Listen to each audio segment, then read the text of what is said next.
Hello, I'm Dean Bertram, and welcome to my weird library.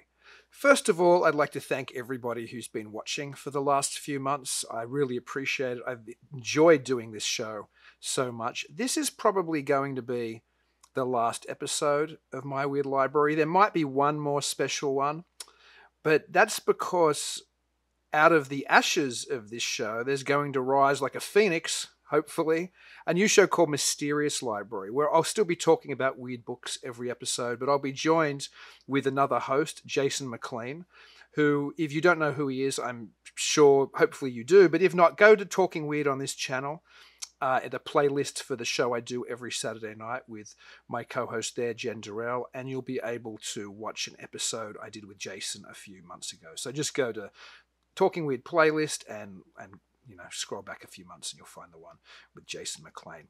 What I thought might be fun to do, though, in my last or perhaps second to last episode of my weird library is one of my all-time favorite UFO books. Arguably my favorite. Perhaps compared to this, it'd probably only be maybe Keel's Mothman Prophecies or UFO's Operation Trojan Horse. This had a considerable impact on me, and I love the artwork on this 79 edition. You can see the UFO in the background and this mysterious, sinister looking man. Is he a man in black, or is he an intelligent agent? Like, he kind of looks like a James Bond spy. He's got a bow tie on, or maybe he's the member of some elite and secretive organization which is manipulating us. And that's what the book's kind of in a way about, but we'll get to that in a minute. It's probably worth just rewinding quickly about Jacques Vallée. I'm sure everybody knows who he is, but he wrote these two books initially in the 60s. I think one was 65 and one was 66. Anatomy of a Phenomenon was his first book, and then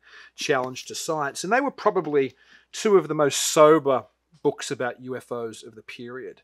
He was an information scientist, so he was very conscious that there was an awful lot of noise in the phenomenon, but somewhere in that noise there was a signal that we might be able to find if we harvested the data and then examined it correctly. So it almost leans to an extraterrestrial type hypothesis in those two books, but that was something that Vallee, along with many others in the UFO community, would throw overboard, this idea that science was somehow going to prove extraterrestrials were visiting the planet because of what happened with the Colorado UFO study, also known as the Condon Committee, which started in, I think, about 1966, where from congressional pressure, the Air Force handed over the study of UFOs to the University of Colorado to make a determination whether the Air Force should continue the study. And it became evident pretty quickly that what was going on there was a lot of political playing, and they weren't necessarily going to be objective in the way they approached the phenomenon, as was revealed in something called the Lowe Memo. And so when the actual report was published in 69, people like Vallee kind of threw up their hands, particularly Vallee, and walked away. And when he kind of had this almost intellectual sea change after Condon, he wrote what's normally considered perhaps his most important book, and they're all important, but perhaps this a lot of people would point to as, like I said, a sea change in UFO thinking, as would I, incidentally, and that's Passport to Magonia. And in that book, he kind of realizes that perhaps something that's happening to us through the UFO experience is more mythological, and these entities or these experiences seem to echo earlier precedents, earlier phenomena like fairy faith and like religious apparitions. And so that was a massive sea change. That came out in 69, as I mentioned. It was around the same time John Keel was starting to posit similar ideas about the nature of UFO reality. But before we get to Messengers of Deception, which is still a couple of books away, he wrote a very important book also in 75, which was The Invisible College. And there was kind of almost a companion to it, which was The Edge of Reality, with a conversation between him and Hynek. Hynek, of course, was the ex-head of, or the scientific head of the Air Force's Project Blue Book, and he became very much the most important civilian UFO investigator after the closing of Blue Book. But in these books, he begins to suggest, Vallee that is, that perhaps the UFO phenomenon is some kind of control system.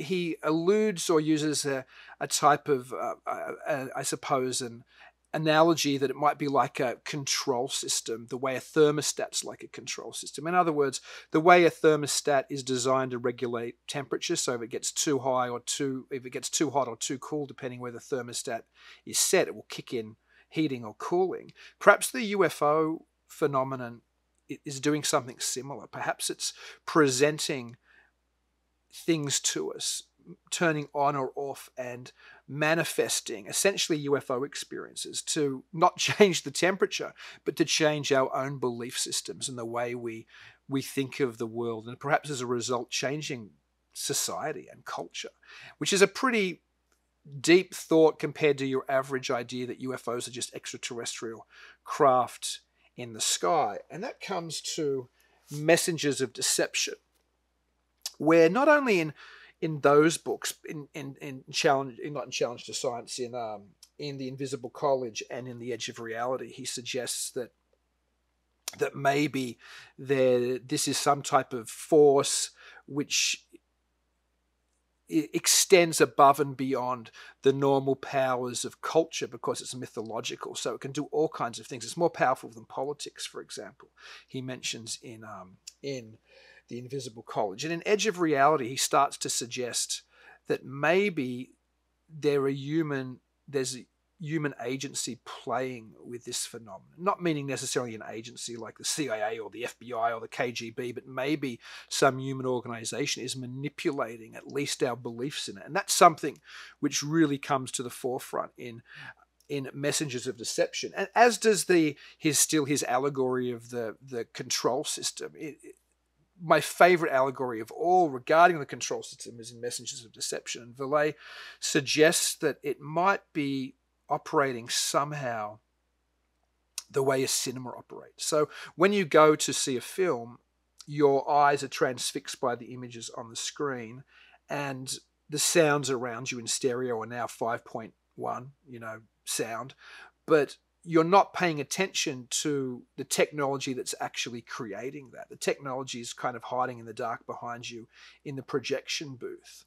So while you're mesmerized at what it's projecting, you're ignoring the technology, perhaps the same way that when we have a UFO experience, we're oblivious to the real technology, which is somehow out of sight, or the real force, which is somehow out of sight, manifesting a UFO encounter and experience. Another great point that Vallee makes is that if you were, say, an alien yourself, if you're an alien anthropologist, come from a world which didn't understand cinema, and you went outside multiple cinemas and interviewed the people coming out, one group of people might come out and say, oh, we just saw this most exciting action film. There was, gunfire and there were explosions and the hero was in jeopardy, but he got out in the end. And you might go to another cinema and talk to the people coming out of that cinema, and they might say, oh, I just saw the most lovely romance. There was a boy who finally got the girl after much hardship, and they married and were together forever, happily ever after. And another one, people might say, oh, I just saw the most terrifying thing I've ever seen. I'm not going to be able to sleep tonight. There were monsters and it was horrifying. People who'd seen a horror movie. But if you then walked into the cinema, all you would see is these seats facing a wall, a white wall, and you'd think that these people had somehow had very different experiences, or had experienced a very different phenomenon or very different phenomena.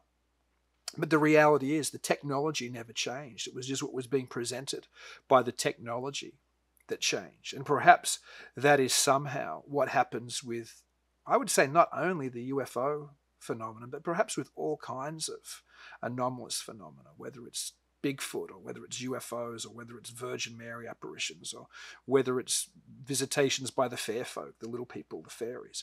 All of these things might be manifestations of something else, some other intelligence, or some type of force, or something that we don't understand. And back a little bit to one of the key points in Messengers of Deception is whatever is instigating these experiences, perhaps the very reports of them can be manipulated to change our belief system. And he's very prescient in that book. He looks at organizations that weren't as significant as they are yet. He goes and talks to Heaven's Gate, of course, the famous UFO cult that had the mass suicide back in the 90s. And then it was just touring the country, or its members were touring the country, you know, spreading the message. They hadn't disappeared yet or gone underground to just live essentially in a compound where they prepared for the end of the world. He also talks to Claude Verrillion, who's the founder of the Raelian organization, which is, I think, probably the largest UFO religious group on the planet now. I believe it has, you know, thousands and thousands of members, and it was involved in the whole type of cloning conversation in the 90s when they came forward saying they had the ability to do human cloning. But neither of these organizations anybody was paying any attention to when Vallee wrote Messages of Deception. So for that reason alone, as this type of snapshot of belief of the 70s, it's worth reading. But more to the point, his ideas of the control system and his type of analogy of a cinema, the thinking, the analysis from Vallee and the insights into the phenomenon were head and shoulders above, I think, anybody else working in the field, except maybe, as I mentioned before, John Keel. Now, we will, in the new show, Jason and I, be looking at Vallee again in the not too distant future, probably a month or two after we start the show, and we'll be looking at Vallee's most recent book, Trinity, the Best Kept Secret, which he wrote with Paola Harris. I won't give my insight, if it is insight, my impressions of the book anyway. Now I'll save that until that episode, but remember that this might be the last one here. Like I said, there may be one more, but be ready for us to re-emerge on the Untold Radio Network, which is the brainchild of Doug Hychek, the creator of Monster Quest. And Talking Weird will also be moving to the Untold Radio Network, and I'm looking forward to hopefully you all following me and still listening and watching when I'm there with both Talking Weird and Mysterious Library with Jason McLean. And until we get to chat again, thank you for listening, and please keep it weird.